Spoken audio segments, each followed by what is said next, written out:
राधे राधे दोस्तों, कैसे हैं आप लोग। उम्मीद करती हूँ आप लोग अच्छे होंगे।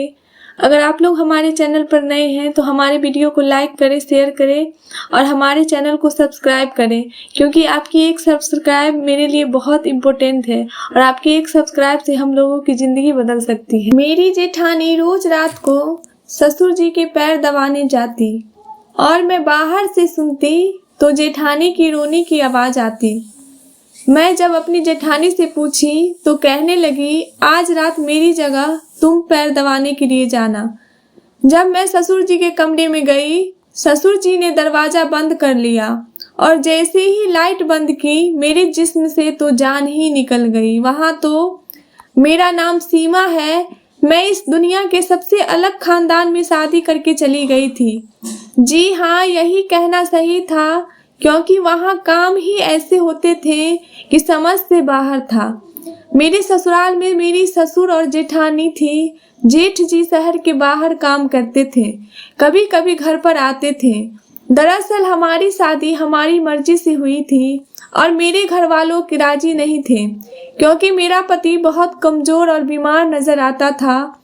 मेरे पिताजी को पूरा यकीन था कि यह नशा करता है, जबकि ऐसा नहीं था। मैं बस इतना चाहती थी कि हमारी शादी शांति और सुकून से हो जाए। पर ऐसा नहीं हुआ। बात और बिगड़ गई। मेरे घर वालों ने मेरे पति को कहा कि तुम्हारे पास 3 दिन है, इससे शादी करके ले जाओ, वरना चौथे दिन हम इसकी शादी कहीं और करवा देंगे। मेरे पति हाथ पांव मार के अपने दोस्तों की मदद से शादी कर ली। पिताजी ने कहा कि तुम्हारे लिए आज से इस घर के दरवाजे हमेशा के लिए बंद हो गए हैं। मैं हैरान रह गई, जबकि राकेश के पापा बिल्कुल भी नाराज ना थे। वह कहते थे कि मोहब्बत करना गुनाह नहीं होता। मेरी शादी में अपनी जेठानी से मिली, उसने मुझे तसल्ली दी, समझाया और कहा कि सब ठीक हो जाएगा।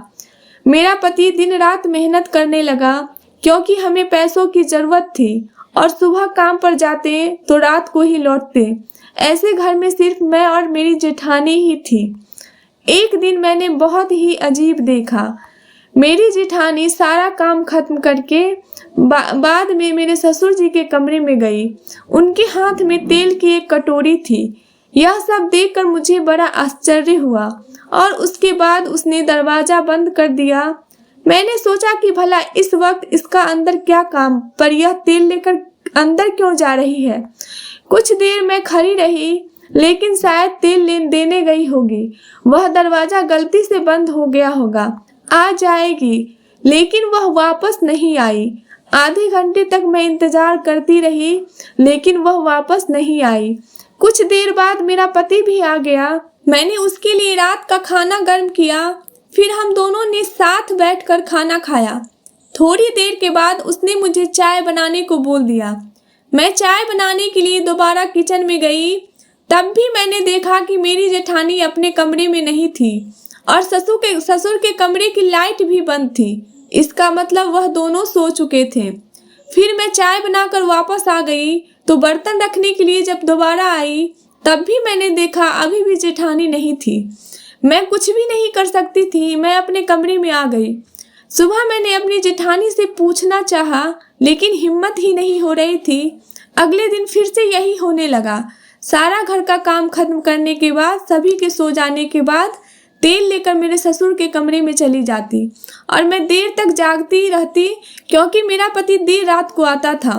दरवाज़ा बंद होने वाली बातों ने मुझे बहुत परेशान कर दिया था। मैं धीरे धीरे चलती हुई कमरे के पास चली गई। मेरे कदम बहुत ही धीरे धीरे आगे बढ़ रहे थे और कान ज़्यादा ही खुले हुए थे। थोड़ी सी आवाज़ होने पर मैं इधर उधर देखना शुरू कर देती थी। फिर मैं ऐसी आवाज़ सुनी जिसको सुनकर मेरे पैरों तले ज़मीन खिसक गई। कमरे से मेरी जेठानी की रोने की आवाज़ आ रही थी। मैंने अपने कानों को हाथ लगा लिया और मन में सोचने लगी कि आखिर ये क्या हो रहा है। मुझे लगा शायद मेरा वहम होगा, लेकिन मैंने आवाज़ सुनी और अब तो मुझे पूरा यकीन हो गया कि कुछ तो दाल में काला है। मैंने दरवाज़ा को खटखटाया, तभी कमरे की लाइट ऑन हो गई और मैं डर गई थी। लगता है कोई आ रहा है। मैं वापस अपने कमरे में आ गई। सोचा अपने पति से इस बारे में बात करूंगी, लेकिन उसको यह सब कुछ मैंने नहीं बताया। अगले दिन अपनी जेठानी से बात करने के बारे में सोचा। वह मेरे सामने बैठी फोन देख रही थी और मैं सब्जी काट रही थी। मैंने जेठानी से कहा कि रात को आप ससुर जी के कमरे में क्या करने गई थी, और तुम्हारे हाथ में वो तेल था, तुम्हारे दरवाजा भी बंद कर दिया। मेरी जेठानी के चेहरे का रंग फीका पड़ गया। उसको मुझसे इस तरह की बातें सुनने की उम्मीद नहीं थी। कहने लगी कि उनके पैरों में दर्द था, तो मैंने सोचा कि पैरों को थोड़ा दबाकर तेल से मालिश कर देती हूँ, थोड़ा आराम मिल जाएगा। मैंने कहा चलो मान लिया क्या मालिश करने गई थी, लेकिन दरवाजा बंद करने की जरूरत क्या थी, और तुम तो अंदर जाकर बैठ गई थी। मैं आधे घंटे से देख रही थी, तुम अपने कमरे में नहीं आई थी। मेरी जेठानी ने मुझसे झूठ बोल दिया कि मैं कमरे में आ गई थी, मैं वॉशरूम में थी, इसलिए तुमको शायद नजर नहीं आई होगी। मेरी तबीयत थोड़ी खराब थी। वह मुझसे नजरें नहीं मिला पा रही थी और वह काम करने चली गई।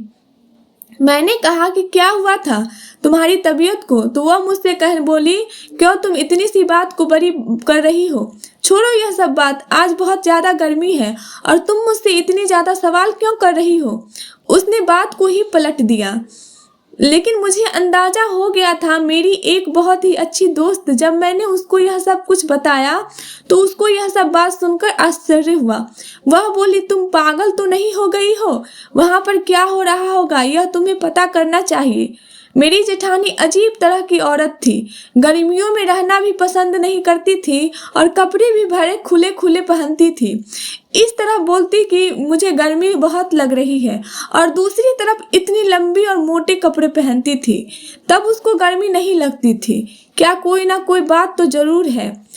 एक दिन हमारे घर में एक रिश्तेदार आई हुई थी। उसने बातों ही बातों में मैंने बात की तो उसने कहा कि तुम्हारे पति भी शादी से पहले दूसरे देश में जाना चाहता था, लेकिन उसके पिता ने उसे जाने नहीं दिया। मैंने कहा कि मेरा पति बाहर नहीं जाए तो ही अच्छा है, मैं उसे बहुत प्यार करती हूँ। उन्होंने कहा कि तुम्हारी जेठानी का भी पति तो बाहर होता है, बेचारी कितनी उदास होती है, मन भी नहीं लगता होगा। मैंने सोचा उदास तो नहीं रहती, बिल्कुल नॉर्मल रहती है, तैयार भी होती है। तो रिश्तेदार ने कहा नहीं ऐसा तो नहीं हो सकता, हमने तो उसे बहुत ही उदास देखा है, जैसी ही बड़ी खूबसूरत भी है। मैंने कहा खूबसूरत तो बहुत है, ऐसे में जब पति पास ना हो तो आदमी तैयार होकर किसको दिखाएगा, लेकिन उसका दिल करता होगा कि वह तैयार हो। हाँ जी, तैयार होना अच्छी बात है, इंसान अपने लिए भी तैयार होता है, अपने लिए भी जीना चाहिए, सिर्फ पति के लिए ही क्यों तैयार हो। मैं अपने लिए भी तैयार हो सकती हूँ ताकि अपनी खूबसूरती देखकर मुझे खुशी मिले। मेरी जेठानी को देखकर बिल्कुल भी ऐसा नहीं लगता था कि उसका पति बाहर विदेश में है। न उस घर में मेरे जेठ की कोई चर्चा करता था, न उसका कोई नाम लेता था, न मैंने उसकी कभी कोई फोटो देखी थी। जो भी कभी अपने पति से बात करते हुए भी नहीं देखती थी। बाहर विदेश में है तो फोन पर तो बात करता ही होगा। यहाँ तक कि मेरे ससुर जी भी कभी जिक्र नहीं करते थे मेरा बेटा बाहर विदेश में है। एक दिन हम सब खाना खा रहे थे तो मेरे ससुर जी ने कहा भगवान ने मुझे एक ही बेटा दिया है और यह सब कुछ उसी का तो है। मैंने कहा कि पापा आपको एक बेटा कैसे, तो वो कहने लगे कि नहीं नहीं बेटा गलती से मुझसे बुला गया, थोड़ी बाप कभी अपनी औलाद को थोड़ी भूल सकता है। मैं तो मजाक कर रहा था। हम सब हैरान हुए कि नहीं यह कैसे भूल। मेरे पति ने भी अपनी अजीब सी शक्ल बना ली और जेठानी भी इधर उधर देखने लगी। तीनों ही मुझसे कुछ ना कुछ छुपा रहे थे, लेकिन मेरी जेठानी ने सवाल किया तो कहने लगी कि ससुर के पैरों में दर्द होता है, हमको नींद नहीं आती। लेकिन मैं यही सोच रही थी कि जब वह सो जाते हैं फिर भी यह अपने कमरे में वापस क्यों नहीं आती, ससुर जी के कमरे में ही क्यों रहती है, क्या करती रहती है ससुर के कमरे में, फिर वही पर सो जाती है, इसका क्या काम। और वह आवाज़ है, उसके बारे में तो सोचकर मेरा दिमाग घूम जाता था, जो मैं सोच भी नहीं सकती थी जो इस घर में हो रहा था। एक दिन ऐसा हुआ कि मैं अचंभित रह गई। मैंने अपनी जेठानी को कपड़े बदलते हुए देख लिया। वह मुझसे देखकर एकदम से चौंक गई, लेकिन उससे ज़्यादा तो मैं भी उसको देखकर चौंक गई। मैंने कहा कि आप तो माँ बनने वाली हैं और आपने मुझे बताया भी नहीं, इतनी बड़ी बात हो गई, आपने मुझसे छुपाई। उसकी जवान मानो उसका साथ दे रही थी। पहले तो मैं खुद को संभाल कर बोली, हमारे खानदान में यह सब बताया नहीं जाता। जब तक बच्चा 7 महीने का नहीं हो जाता तब तक किसी को भी यह बात नहीं बताई जाती है। बताने से नजर लग जाती है, इसलिए मैंने किसी को भी यह बात नहीं बताई। मैं माँ बनने वाली हूँ। मैंने कहा कि मेरे पति ने भी मुझसे यह बात नहीं बताया, कभी ससुर जी ने भी इसका जिक्र नहीं किया। क्या उन लोगों को भी नहीं पता है? मेरी जेठानी को कुछ समझ में नहीं आ रहा था क्या जवाब दे। उसने कहा शायद भूल गए होंगे। मैंने सोचा कि कोई इतनी बड़ी बात कैसे भूल सकता है, और मुझे भी नहीं पता चला क्योंकि मेरी जेठानी बहुत खुली कपड़े पहनती थी। पर अब उसको देखकर लग रहा था कि जैसे 8वां महीना चल रहा हो। इसका मतलब था कि 8 महीने पहले मेरे जेठ जी आए थे, लेकिन फिर भी कोई इस घर में उसका नाम तक नहीं लेता था। क्या उनकी कोई दुश्मनी थी या उनको कोई पसंद नहीं करता था? इस घर में रहते हुए मुझे अभी 1 महीना ही हुआ था, वह भी उनके लिए कुछ नहीं भेजता था, ना कोई कॉल ना कोई फोन। फिर मैंने सोचा कि यह तो मेरी जेठानी की यह हालत है। मेरे ससुर जी भी उसको अपने पैर दबाने के लिए बुला लेते हैं, अपने पैरों पर मालिश करवाते हैं, वह भी हर रोज। उनको इतना सोचना चाहिए कि यह पेट से है। एक दिन हम सब खाना खा रहे तो मैंने अपनी जेठानी को कहा कि मैंने आपके लिए चाट बनाई है। ऐसी हालत में तो आपको चाट खाने का तो मन होता होगा। यह बात सुनकर जेठानी के गले में खाना अटक गया और ससुर जी ने भी उसको बड़ी हैरानी से देखा। वह सबके सामने कहने लगी कि तुम्हें क्या हो गया है? तुम्हें किसने कहा कि दिया कि मैं गर्भवती हूँ? जबकि मेरा पति ही मुझसे मिलने नहीं आया तो मेरे पैरों तले से जमीन खिसक गई। कैसे मेरी जेठानी ने तुरंत ही झूठ बोल दिया। मुझे अच्छी तरह से पता था कि वह गर्भवती है, और अगर उसका पति नहीं आया तो फिर यह बच्चा किसका था? मेरे ससुर जी ने भी कहा कि वह तुमसे मजाक कर रही थी और तुमने सच मान लिया। अभी ऐसा कोई खुशखबरी नहीं है। इस खुशखबरी के लिए जल्दी कोई खुशखबरी तुम सुना दो, हमारे इस घर में भी चहल पहल हो जाएगी। मेरे ससुर जी ने अचानक ही मेरी जेठानी को कहा कि तुम्हें तुम्हारे मम्मी के घर छोड़कर आता हूँ, मैं तुम्हें छोड़ आता हूँ। मैं तो भूल ही गया था और तुम भी याद नहीं दिलाई हो। अब इसका पति घर पर नहीं है तो इसके साथ मुझे ही जाना पड़ता है, उसका कमी मुझे ही पूरी करनी होती है। जब यह कहती है तो इसके मायके छोड़ आता हूँ, और जब कहती है तो वापस बुला कर ले आता हूँ। मेरे ससुर जी मुझे सफाई दे रहे थे। पिताजी के साथ मेरी पुरानी दोस्ती है, वहाँ भी थोड़ा देर बैठकर बातें कर लेता हूँ, अच्छा टाइम पास हो जाता है। तुम दोनों मियाँ बीवी बैठकर खाना खाओ, हम चलते हैं। जेठानी के चेहरे का रंग उड़ गया। वह मेरी तरफ एकटक लगाए देख रही थी, जैसे कि मैं उसकी जिंदगी बर्बाद करती हूँ। मेरे ससुर जी उसको लेकर वहां से चले गए। मैंने तो ऐसी कोई बात नहीं की थी, आज ही लेकर जाना है। जब वह लेकर चले गए तो मेरे पति ने मुझसे पूछा कि तुमको यह सब किसने बताया कि तुम ऐसे बातें क्यों कर रही हो? मैंने कहा कि मैंने देखा था कि उनका पेट बड़ा हुआ था। मेरे पति भी हंसने लगे। उनका पेट खाने से बड़ा है और तुम समझ रही हो भाभी प्रेग्नेंट है। मेरा भाई 2 साल से घर नहीं आया तो बच्चा कैसे हो सकता है? मैंने अपने पति को कुछ भी नहीं कहा और ना ही कोई बहस की, पर बात साफ थी। मैंने अपनी आंखों से देखा था कि मेरी जेठानी पेट से थी और उसका 6ठा महीना चल रहा था, लेकिन वह यह बात क्यों छुपा रही थी? और अगर छुपा रही थी तो कब तक छुपाती? क्या वे बच्चा पैदा नहीं करती? मेरे ससुर जी जेठानी को मायके से लेकर रात तक वापस आए तो अपनी जेठानी को देखकर मैं फिर से हैरान रह गई। उसके चेहरे पर एक बहुत बड़ा निशान बना हुआ था, जैसे किसी ने मारा हो। मैंने कहा कि ये क्या हुआ, यह कैसे हुआ? जेठानी कहने लगी, मैं रिक्शा से गिर गई और मेरा मुंह जमीन पर जा लगा। मैं हैरान रह गई। मेरी जेठानी को देखकर लग रहा था कि वो झूठ बोल रही है। मैं अपने कमरे में चली गई और उसने खाना भी नहीं खाया, जबकि ऐसा कुछ भी नहीं था। ऐसा लगता था कि किसी ने जानबूझकर उसको मारा है। आज की रात भी जेठानी मेरे ससुर जी के कमरे में जा रही थी। उसकी आंखों में आंसू बह रहे थे। जब मैं कमरे में जा रही थी तो उसने अपने आंसू पोंछ लिए। मैंने सोचा इस बेचारी के साथ कोई ना कोई जुल्म तो जरूर हो रहा है, और यह सब कुछ कैसे कर रही है। एक दिन मुझे बहुत गुस्सा आया और मैंने अपनी जेठानी को कहा कि इतना बड़ा झूठ क्यों बोलती हो? सबके सामने कोई आंधी नहीं हूं मैं मैंने तुम्हें अपनी आंखों से देखा है कि तुम माँ बनने वाली हो। तुम्हें कोई नकली पेट नहीं लगा रखा है। तुम इतना खाना भी नहीं खाती हो कि तुम मोटी हो जाओ। तुम्हारे पेट में किसका बच्चा है? जब तुम्हारे पति 2 साल से घर नहीं आए तो यह बच्चा किसका है? मेरी जेठानी ने मेरी बात सुन ली, लेकिन जवाब में कुछ नहीं दिया। मैंने कहा, कमरे में से वापस क्यों नहीं आती? तेल लगा लिया तो वापस आ जाया करो। वह सोने की क्या जरूरत है? और कौन सा उनके पैरों में दर्द रहता है जो तुम रोज उसको पैर में तेल लगाने चली जाती हो?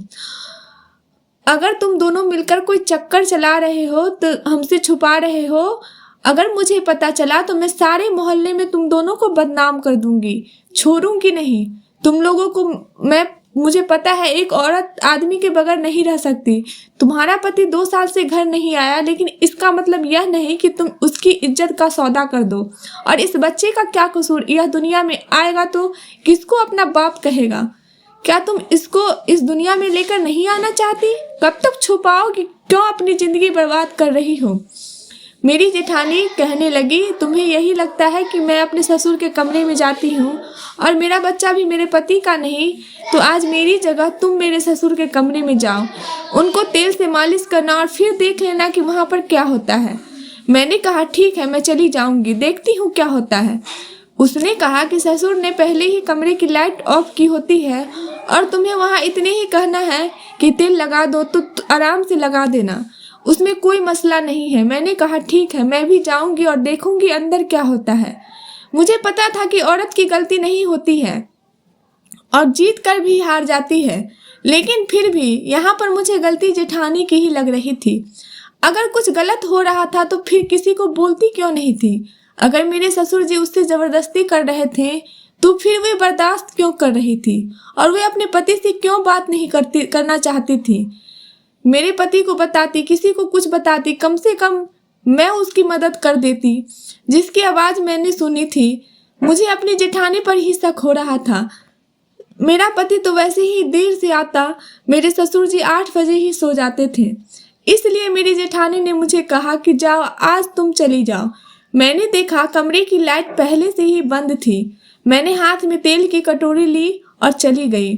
मेरी जेठानी ने कहा कि अंदर जाते ही दरवाज़ा बंद कर लेना और कोई बात पूछे तो आगे सिर्फ हाँ कहना। मैं डरने की ज़रूरत क्या थी? मेरे ससुर को अगर पता भी चल जाता कि मैं फ़ौरन बाहर आ जाती। मेरी जेठानी बाहर ही खड़ी थी, लेकिन जब मैं अंदर गई तो मेरे ससुर ने अंदर जाते ही ऐसी बात कही कि मैंने अपने कानों को हाथ लगा लिया।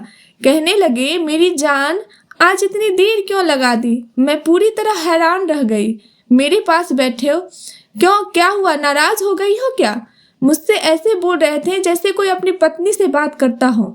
मुझे तो वहाँ 2 मिनट ही हुए थे कि मैं वहाँ से तुरंत बाहर की ओर चली आई। अपनी जेठानी को हैरानी से देखने लगी।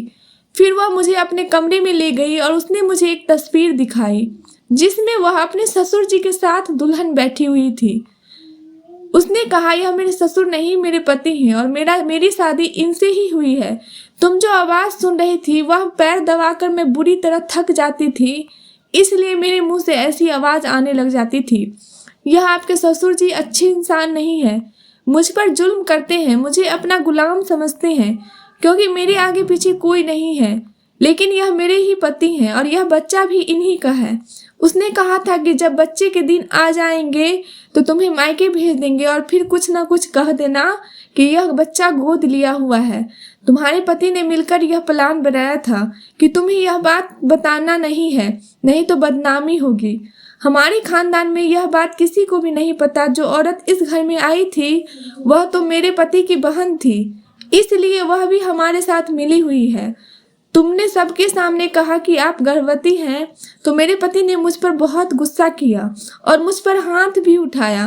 तभी मेरे चेहरे पर घाव का सारे निशान थे। पूरे रास्ते मुझे बात सुनाई। एक खानदान बहुत ही अजीब है, यहाँ पर बहुत सारे राज दबे हुए हैं, जिनमें से मैं भी एक राज हूँ।